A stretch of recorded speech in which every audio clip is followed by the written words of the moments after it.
Good evening, everybody. In today's class, let us try to learn about the pharmacology of octreotide. Octreotide is very important drug in the hospital. It has wide varieties of uses. Before understanding about octreotide, let us first try to learn about somatotropin. Somatotropin, and we will learn about somatostatin. Somatostatin, because see, octreotide is the synthetic analog of somatostatin. So whatever somatostatin has its actions, in the same way, octreotide also shows same actions. That's why octreotide is considered as somatostatin synthetic analog. So first, before understanding about the total pharmacology of octreotide, let us try to learn about somatotropin and somatostatin in detail. See, first of all, somatotropin. Somatotropin is considered as growth hormone. We'll come back to this slide. Somatotropin is considered as growth hormone. Okay, growth hormone has its actions on each and every tissue of our body, and it mediates growth. It helps in growth. It develops bone. It increases bone size. It increases tissue size, and it also has many uses on each and every endocrine part of the body. Right. So first thing, let us try to learn about growth hormone. Growth hormone is continuously released from the body throughout our life. Whole life, growth hormone is released in our body. Number one.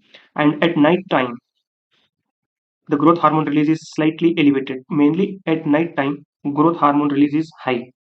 And one more important point about growth hormone, always remember, growth hormone is increased in children. In children, the growth hormone release is very high. And growth hormone release is at peaks during puberty. First of all, growth hormone is released throughout the body. At night time, it is quietly high. In children, most of the growth hormone rate or release is very high, but its release is at peaks during puberty. In puberty, it is very, very high. Okay, these are important points you have to remember. And one important thing, growth hormone is released from the pituitary gland. We already know, from the anteropituitary especially. Growth hormone is released from the pituitary gland. And here we have hypothalamus. Hypothalamus releases growth hormone releasing hormone, GHRH. So GHRH will stimulate the release of growth hormone. Number one, this is the first method of, or first stimulatory agent which will release growth hormone. And second stimulatory agent which stimulates the release of growth hormone is ghrelin. There is a hormone called ghrelin. Ghrelin is a peptide hormone which is released from the GI tract. Ghrelin is a peptide hormone which is released from the GI tract, especially in the GI tract. Enteroendocrine cells. We have enteroendocrine cells of GI tract. These enteroendocrine cells of GI tract will release ghrelin, and this ghrelin will go and stimulate the release of growth hormone. So these are two steps, two methods through which growth hormone is released in the body. Okay. Now we understood what is growth hormone, when it is released, how it is released, who is stimulating its release, right? Now let us see. See, in few cases, what happens? Growth hormone is released in excess quantity. So excess quantity of growth hormone is slightly dangerous in our body. If growth hormone is less, patient's size or the human size is decreased. The size of body decreases, and that condition we usually call as dwarfism. Dwarfism. And whenever the quantity of growth hormone is elevated, it causes a condition called gigantism. It causes gigantism. Okay, so in gigantism, the total body size increases, and which will cause acromegaly. So let me tell you a few important points. See, there are certain conditions where growth hormone level gets increased in the body. Growth hormone level gets increased in the body in few conditions. Growth hormone gets, let me tell you a few important conditions where growth hormone release is very high. So there is one syndrome which is called carcinoid syndrome. Carcinoid syndrome. Actually, carcinoid syndrome is the condition where neuroendocrine tissues are having cancer, which is simply called as neuroendocrine endocrine carcinoma. So this condition is called carcinoid syndrome, and in this syndrome, the release of growth hormone is very, very high. So in this condition, growth hormone concentration is very high. And along with this, we have certain conditions also due to excess release of ghrelin. Just now we told ghrelin, excess release of ghrelin, and few other conditions, pituitary tumors. Okay, in those conditions, we can see patient with elevated levels of growth hormone. So if any patient has elevated levels of growth hormone, we can find few clinical presentations. If anybody has elevated levels of growth hormone, we will find few clinical presentations. As just we have discussed, it causes gigantism. It causes acromegaly. Very, very important condition it is. See, if anybody has acromegaly will lead to few other conditions, few other symptoms. You have to remember that acromegaly will lead to few other conditions. It causes arthropathy. Arthropathy, joint related problems can be seen. Patients who are having arthropathy. It can cause carpal tunnel syndrome. Carpal tunnel syndrome. It causes macroglossia. Macroglossia. It causes hypertension. Acromegaly will cause hypertension. It causes glucose intolerance. Glucose intolerance. So very, very important condition. Sometimes it causes severe headache, chronic headache. Headache can be seen, and sleep apnea. Sleep apnea is also one condition which can be caused due to acromegaly. This acromegaly is usually seen when patient is having excess levels of growth hormone. Okay, so these are important things we have to remember in growth hormone. I think we have discussed what is somatotropin, growth hormone, how it is released, and you can just see ghrelin is released from the enteroendocrine cells of GI tract, and it stimulates release of growth hormone, and growth hormone will cause different pharmacological actions, like it produces certain proteins and which will help in development of bones, muscles, and few other tissues. Almost all tissues is having impact with growth hormone. Growth hormone acts on each and every tissue. We have to remember that point. Now, one point I would like to tell here. See, enteroendocrine cells are releasing ghrelin, right? See, whenever patient is having hypoglycemia, and whenever patient is having fasting, fasting and hypoglycemia potentiate the release of ghrelin, and this ghrelin will further stimulate production of growth hormone. So hypoglycemia and fasting is directly related to ghrelin release. Okay, so ghrelin release is increased in hypoglycemia and fasting, and to that it can increase the release of growth hormone. This is important point you have to remember. Now let's, before understanding about somatostatin, first see, we understood growth hormone is released by two main hormones. One is growth hormone releasing hormone, and second one is ghrelin. Okay, these are the two hormones which are stimulating the release of growth hormone. But apart from this, we have two hormones which will inhibit the release of growth hormone. In that, the first very important one is somato somatostatin, and second one we have insulin like growth factor 1. These two hormones will show negative action on growth hormone. Negative action means it will inhibit the release of growth hormone. Growth hormone is released by growth hormone releasing hormone, which is released from the hypothalamus, and ghrelin is released from GI tract, GAT. These two are stimulating the release of growth hormone, whereas somatostatin and insulin like growth factor 1 is decreasing the release of growth hormone. These are inhibitory agents, these are stimulatory agents. I think you understood who is releasing growth hormone and who is inhibiting the release of growth hormone. Now our main topic is about somatostatin. See, somatostatin is released from our body from the pancreas. Already we know pancreas. See, we have alpha, beta, gamma, and delta cells. Alpha cells will release glucagon, beta cells will release insulin, gamma cells will release somatostatin, and delta cells will release pancreatic polypeptide. So, somatostatin is mainly released from the gamma cells of pancreas. So, this somatostatin is showing negative action on growth hormone. It is decreasing the release of growth hormone. This point we have to remember. Now, let us talk about somatostatin in detail. Somatostatin has very, very less duration of action. Once somatostatin is released, in 1 to 3 minutes, this somatostatin will be rapidly broken down in the body. That's why we have certain somatostatin analogs. See, first of all, this somatostatin, what it does, somatostatin, when it is released from the body, initially it is 98 amino acid containing polypeptide. 98 amino acid containing polypeptide. Once it is broken down, it generates two somatostatin molecules. One is somatostatin, which is containing 38 amino acids, which is called SST38, and another somatostatin, which is called SST14, which is containing 14 amino acids. Okay, so somatostatin initially, when it is released from the body, it is having 98 amino acids. When it is cleaved, it is cleaved into two somatostatin molecules. One is SST38 and one is SST14.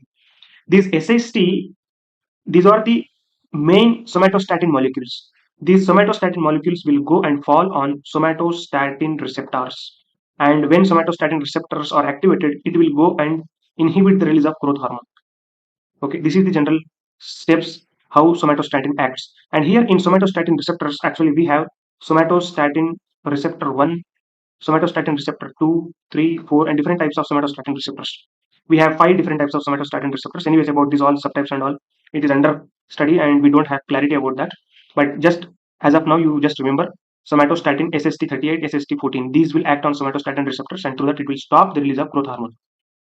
Clear? Now you see, as this somatostatin which is released from the body, its duration of action is very less. It is broken down very quickly. So in that cases, what we have certain somatostatin synthetic analogs. Synthetic analogs. In that we have three main synthetic analogs. Number one, we have very important octreotide. Second one we have landreotide, and third molecule we have pasireotide. So octreotide, landreotide, and pasireotide. These are three molecules which are synthetic forms of somatostatin. Okay. Now let us talk about octreotide in detail. First thing, octreotide is a synthetic form of somatostatin. Okay. It is available as subcutaneous and intramuscular injection. Also, sometimes it's available in IV form. Okay.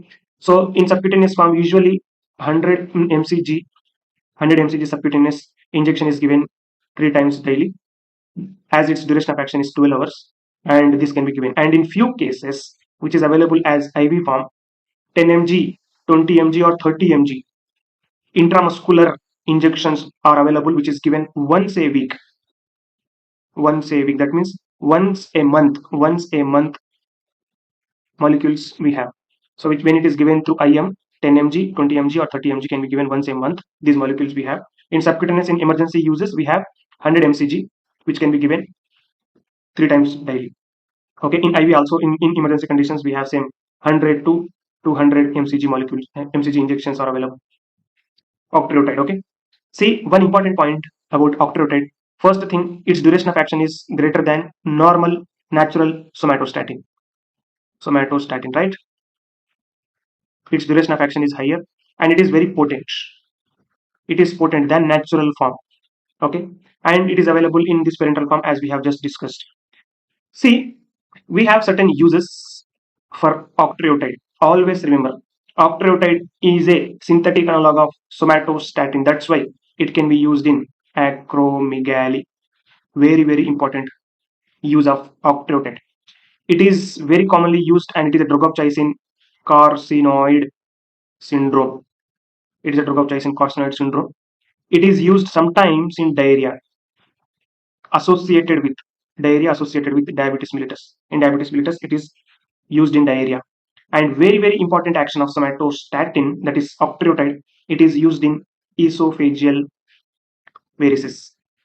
Esophageal varices is a condition which is usually a bleeding condition which causes from the esophagus, usually seen in liver failure. Okay, it is a complication of liver failure. It is a complication of liver failure. So in this condition also it is used because octreotide will constrict the blood vessels, especially the mesenteric and liver hepatic related blood vessels, and with that it will stop bleeding in that condition. And octreotide is also used in Zollinger-Ellison syndrome, the DS. Actually, in the DS syndrome, excess amount of acid is released, right? And with that, it causes ulcers. So octreotide, along with inhibitory action on the growth hormone, octreotide also decreases the release of gastric related hormones, gastrin and other hormones, and with that it decreases the acid secretion. So it can be used in Zollinger-Ellison syndrome. And another very important advantage use is it is used in pancreatitis, very important use. And finally, octreotide is a drug of choice in sulfonylurea toxicity. If anybody has sulfonylurea toxicity, sulfonylureas or anti-diabetic drugs which are very effective, they will cause hypoglycemia. Sulfonylurea's main adverse effect is hypoglycemia. If anybody has sulfonylurea related toxicity, in that cases, we can either go with glucose or dextrose IV, or we can give octreotide injection. So it is one of the important advantage you have to remember. So these are different uses of octreotide in the body, right? Now let us talk about adverse effects, ADRs of octreotide. See, normal EDRs associated with octreotide is GA related EDRs. It causes nausea and sometimes it causes diarrhea. Nausea and diarrhea can be seen, and most of the time it causes abdomen pain. Abdominal pain is commonly seen. These are GA related. And another adverse effect is it causes gallstones. Gallstones, very minute gallstones can be seen. And this gallstone again, it may cause pancreatitis. In long run, we have to check all these adverse effects when it is used in chronic long-term duration. It causes bradycardia also. Bradycardia. In very few cases, it causes bradycardia. Sometimes prolongation. QT prolongation can be seen. And one more important point, it can inhibit the release of thyroid stimulating hormone, and through that, it can cause hypothyroidism. Hypothyroidism. If anybody has acromegaly with hyperthyroidism, octreotide is drug of choice because it is decreasing the release of thyroid stimulating hormone, and with that, it decreases T3 and T4 levels. Okay, actually, in normal cases, it can cause hypothyroidism because it is decreasing the release of TSH. And in few studies, it is telling that it decreases the release of insulin secretion. Insulin secretion will be decreased. With that, it may aggravate diabetes. But in few other studies, they are telling that it decreases the resistance of insulin. Insulin resistance is decreasing. It is advantage in diabetes, but insulin release is decreased. These two actions it can show octreotide. Okay, and yeah, these are different adverse effects. And last one point I would like to tell based on last one point I would like to tell about octreotide in drug interactions. Always remember octreotide is cytochrome P450 enzyme inducer. We have discussed about enzyme inducers. Okay, we have discussed about crab gps. See, carbamazepine, rifampicin, alcohol, phenytoin, graceolpulmin, phenobarbital, sulfonylurea. All these drugs are enzyme inducers. Along with this, you just add there is one drug which is octreotide. Octreotide can cause enzyme induction, and with that, all narrotherapeutic drugs like cyclosporine metabolism is rapidly metabolized, and it can decrease the levels of cyclosporine. We have digoxin and all other narrotherapeutic drugs, warfarin and all. So whenever octreotide is given, always we have to monitor the narrotherapeutic drugs, because these narrotherapeutic drugs can be easily metabolized due to octreotide, since it is an enzyme inducer. Okay, so these are important points about octreotide. I think you learned a few points about octreotide, growth hormone, somatostatin, and few other physiology of body. Thank you for watching, and always keep watching our latest videos, also few other videos also. I'm trying to provide free content for PharmD and other associated clinical hospital professionals. Thank you all for watching. Bye bye.